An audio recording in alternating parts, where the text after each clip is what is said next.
Stamp a coin silver, then assay the metal 2 centuries later. Almost none of the silver is left. No vote announced this, no law admitted it.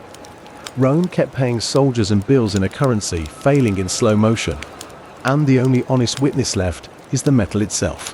A coin that was almost pure silver became, across roughly 2 centuries, a coin that was almost entirely bronze. The metal shows it when you assay it. The harder question is how confidently we can read the fiscal health of the Roman Empire from the silver content of its coins. The fineness is measurable.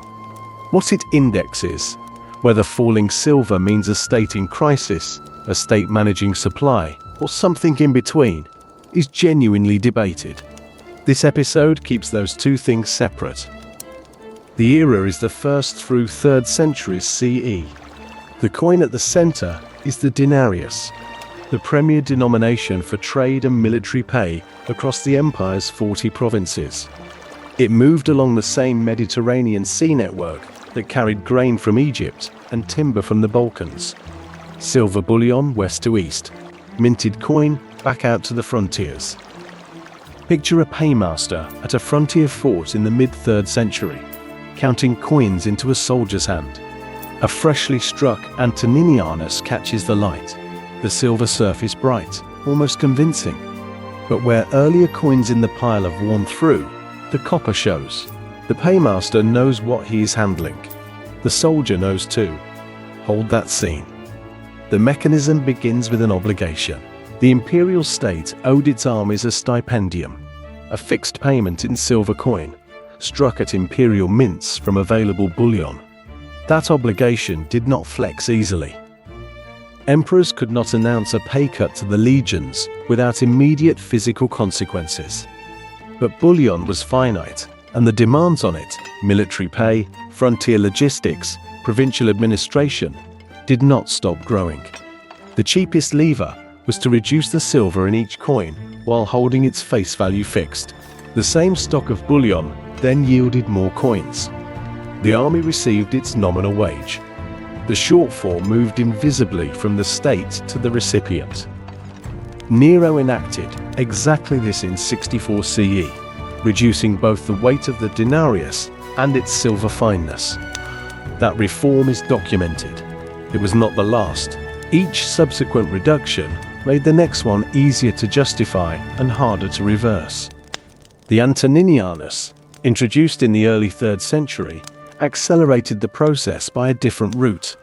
Tariffed as a double denarius, it carried less than double the silver content of the coin it was meant to replace. That gap between tariff and metal was not an accident, it was the point.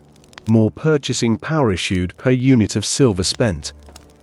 The baseline is the Augustan denarius, estimated by assay across surviving samples to have carried silver purity above 95%.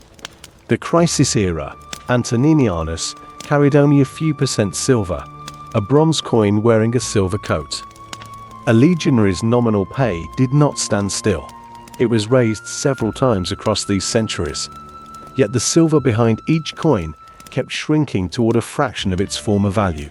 Prices in the surviving evidence rose, and how much real purchasing power a soldier kept is still debated. 3 things resist a simple reading. First, whether people transacted on face value or on metal weight is debated. Coins may have circulated by trust and convention rather than by assay. If a market accepted a coin at its tariff, regardless of fineness, debasement was not automatically felt as a loss, until trust itself eroded, which is a different and slower process. Second, whether soldiers mutinied because of debased coins specifically, or because of pay delays and logistical failures, is disputed. The unrest was real. Its precise trigger is not settled. Third, whether debasement was the primary driver of 3rd century price inflation is highly contested. Inflation may have had multiple causes: supply disruption, military demand, hoarding, with debasement as one pressure among several. One thing is simply absent from the record. The precise annual yield of silver from the imperial mines in Spain during the early 3rd century is unknown. The supply-side constraint that forced the squeeze cannot be quantified. The output, the coins, survives. The input that was running short does not.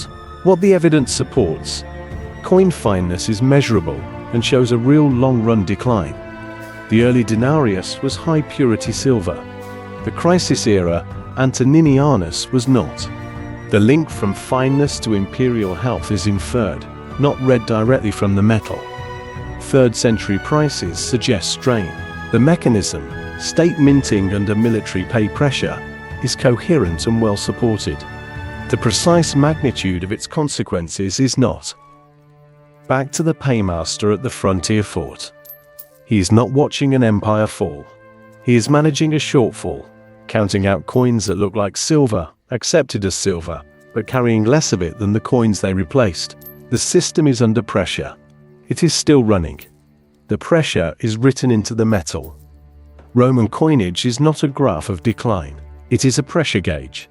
The strain between what the state owed its armies and the silver it actually had recorded in every coin that left the mint. The money was under pressure. Some Roman buildings were not. 2,000 years later, certain Roman concrete structures still stand in conditions where modern concrete often struggles. Why?